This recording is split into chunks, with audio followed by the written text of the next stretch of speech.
The categories, traditionally interpreted as an introduction to Aristotle's logical work, divides all of being into 10 categories.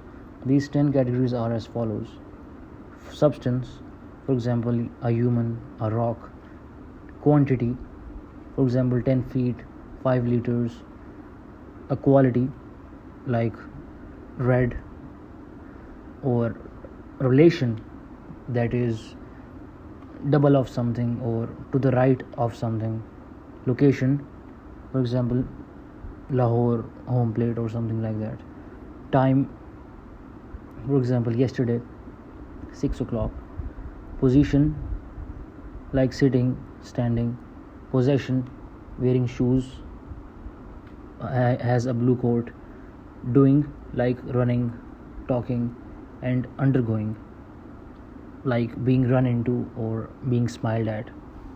Of the 10, Aristotle considers substance to be primary because we can conceive of a substance without, for example, any given qualities, but we cannot conceive of a quality except as it pertains to a particular substance.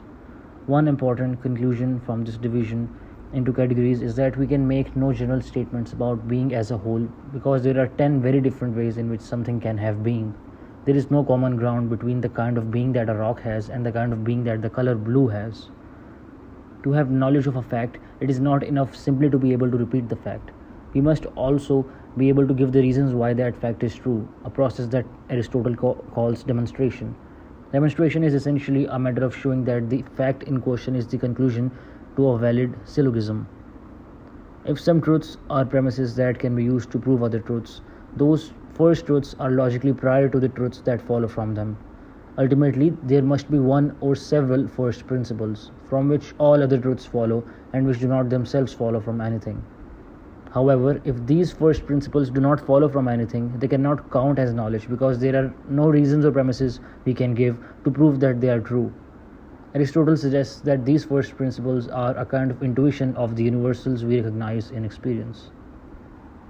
Aristotle believes that the objects of knowledge are also structured hierarchically and conceives of definition as largely a process of division. For example, suppose we want to define human. First, we note that humans are animals, which is the genus to which they belong. We can then take notes of various differentia which distinguish humans from other animals. For example, humans walk on two legs, unlike tigers, and they lack feathers, unlike birds. Given any term, if we can identify its genus and then identify the differentia that distinguish it from other things within its genus, we have given a definition of that term, which amounts to giving an account of its nature or essence. Ultimately, Aristotle identifies 5 kinds of relationships a predicate can have with its subject: a genus relationship, a differential relationship, a unique property relationship, a definition, and an accidental relationship.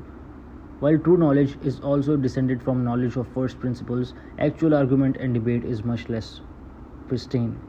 When two people argue, they need not to go back to first principles to ground every claim but must simply find premises they both agree on. The trick to debate is to find premises your opponent will agree to and then show that conclusions contrary to your opponent's position follow necessarily from these premises. Aristotle's treatment of logical categories commits him to asserting a strong link between language and reality. To take a salient point, it is not clear whether his 10 categories are meant to denote the 10 kinds of being that exist or the 10 kinds of predicates that we can use in language. It seems most likely that he is suggesting both. That is, there are 10 kinds of predicates we can use in language, and these 10 predicates denote the 10 kinds of being that exist. In other words, the structure of language mirrors the structure of the world. This is not a ridiculous assumption to make, but neither is it an obvious one. There has been much philosophical debate in the 20th century as to the degree to which ordinary language reveals the structure of the world to us, and the degree to which it obscures the structure of the world from us. As we see in the Metaphysics, Aristotle's 10 categories, his conception of definition, his 5 predicables, and his conception of first principles all loom large not just as means of making sense of the world but also as the fundamental struts on which reality itself is built. When Aristotle talks about knowledge as requiring demonstration, he is using the word knowledge in a much narrower sense than what we usually think of when we use the word. This term is a rough translation of the Greek term episteme, which specifically denotes knowledge of a scientific or rigorously proven kind. In saying that such knowledge requires demonstration, Aristotle is showing the influence of his teacher, Plato, who insists on distinguishing knowledge which must be justified from mere true belief. Demonstration establishes that we not only know a certain fact but can show why it must necessarily be so and why it could not be otherwise. This conception of scientific knowledge is quite a step away from our current conception of science, which relies fundamentally on hypothesis and experiment rather than on logically rigorous demonstration. As a means of showing that something is necessarily as it is and could not possibly be otherwise, demonstration is closely linked with Aristotle's conception of definition. Both of these terms intend to get to the heart of a matter, to show that what it really is rather than what it appears to be on the surface.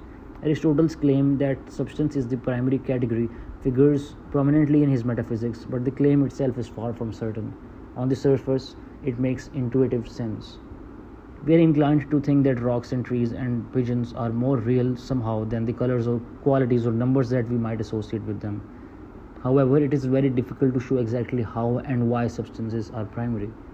Aristotle argues that substance can exist without quality or any of the other categories, but none of these categories can exist without substance. Certainly, it is hard to imagine any of those other categories in a universe without substance, but it is equally difficult to imagine a substance that has no qualities or no location or that sits outside of time. In the metaphysics, Aristotle reconsiders his conception of substance so that species and not individual particulars become the fundamental substances that make up reality. But this does not help to resolve the difficulty of showing why substance should be prior to the other categories in the first place.